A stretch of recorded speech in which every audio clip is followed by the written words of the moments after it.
et bienvenue sur Espagnol tout simplement. Je suis ton hôte, Mirenchu, professeure agrégée d'espagnol et créatrice du site leblogdespagnol.com. Sur le mois de septembre, pour la rentrée, je te propose un challenge, Vuelta al Español. Je publierai un épisode de podcast par jour pour t'aider à lancer ou à relancer ton apprentissage de l'espagnol pour la rentrée. Listo? Vamos! Hola, bienvenue dans ce nouvel épisode de Espagnol tout simplement. On est toujours au mois de septembre si tu écoutes cet épisode à sa sortie. Et donc on est toujours dans notre défi de rentrée Vuelta al Español pour t'aider à mettre un coup de boost à ton espagnol.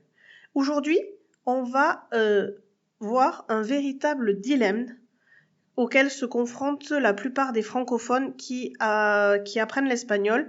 Il s'agit de savoir s'il faut employer le verbe traer ou llevar pour exprimer les notions de apporter, emporter, prendre avec soi, ramener et tout ce qui se rapproche de ça.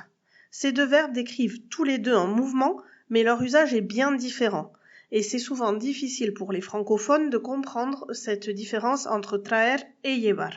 Si tu as envie de ne plus jamais te tromper, reste avec moi. Je vais t'expliquer tout ça simplement avec des exemples concrets, des astuces et surtout des situations réelles que tu pourras facilement appliquer dans ton quotidien. C'est parti ?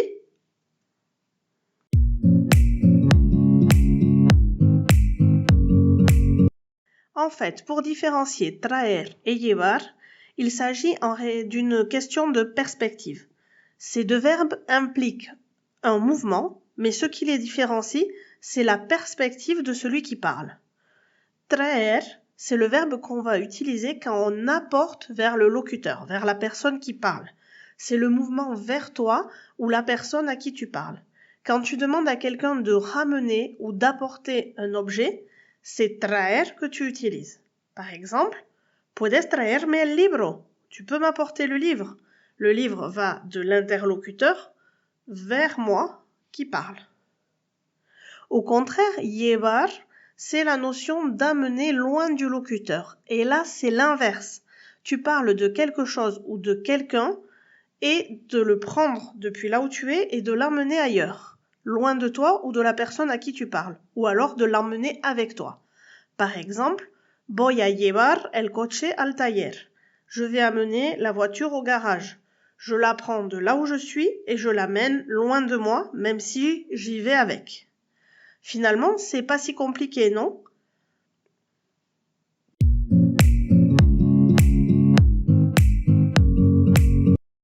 Attention, il y a quand même des pièges et l'essentiel d'entre eux viennent du fait qu'en français, on a tendance à utiliser apporter et emporter de manière assez souple selon les situations. Alors qu'en espagnol, traer et llevar sont beaucoup plus stricts dans leur usage, donc tu dois toujours penser à d'où vient l'objet et où il va. Par exemple, si tu es chez toi et que tu demandes à un ami de venir avec une pizza, tu diras traer. Puedes traer la pizza cuando vengas. Tu peux apporter la pizza quand tu viendras. La pizza vient vers toi. Si tu es au contraire sur le point de quitter ta maison pour aller à une soirée et que tu comptes amener une pizza, la pizza fait le trajet dans l'autre sens. Elle part de toi et avec toi vers la fête. À ce moment-là, tu peux dire « Voy a llevar la pizza a la fiesta ». Je vais amener la pizza à la fête. Tu prends la pizza avec toi et tu l'emmènes loin de chez toi. À chaque fois, le point de départ et d'arrivée détermine quel verbe tu dois utiliser.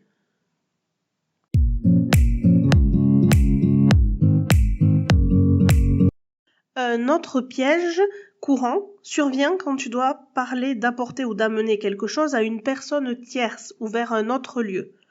Si tu apportes quelque chose vers quelqu'un d'autre ou vers l'endroit où il est, tu utiliseras traer. Voy a traer el regalo a la fiesta. Je vais apporter le cadeau à la fête vers la personne ou l'endroit où elle est. Par contre, si tu amènes quelque chose vers un autre lieu, alors tu utiliseras llevar.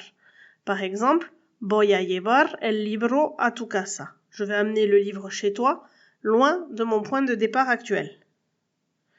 Au final, pour ne plus jamais te tromper entre traer et llevar, c'est simple. Il suffit que tu visualises le mouvement, que tu imagines concrètement le déplacement de l'objet ou de la personne.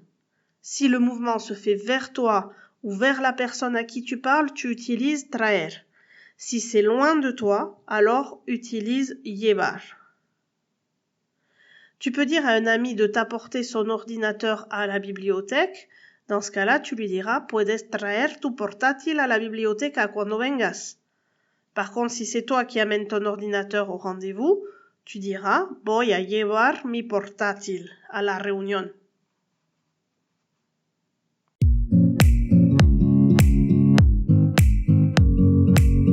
Il est possible que juste à l'écoute de cet épisode, tu te sentes un peu encore embrouillé et que tu aies besoin de voir les choses écrites. C'est pour ça que dans les notes de cet épisode, je vais te mettre le lien vers l'article qui correspond à l'épisode de podcast.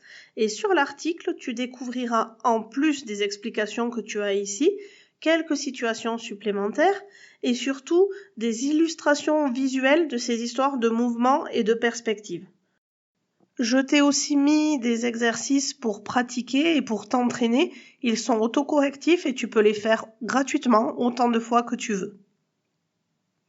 Pour conclure sur la différence entre traer et llevar en espagnol. En maîtrisant ces deux verbes, tu éviteras bien des erreurs et tu gagneras surtout en fluidité dans tes conversations. Retiens donc bien cette règle simple. Traer, c'est utiliser quand quelque chose vient vers toi. Llevar, quand tu amènes quelque chose loin de toi.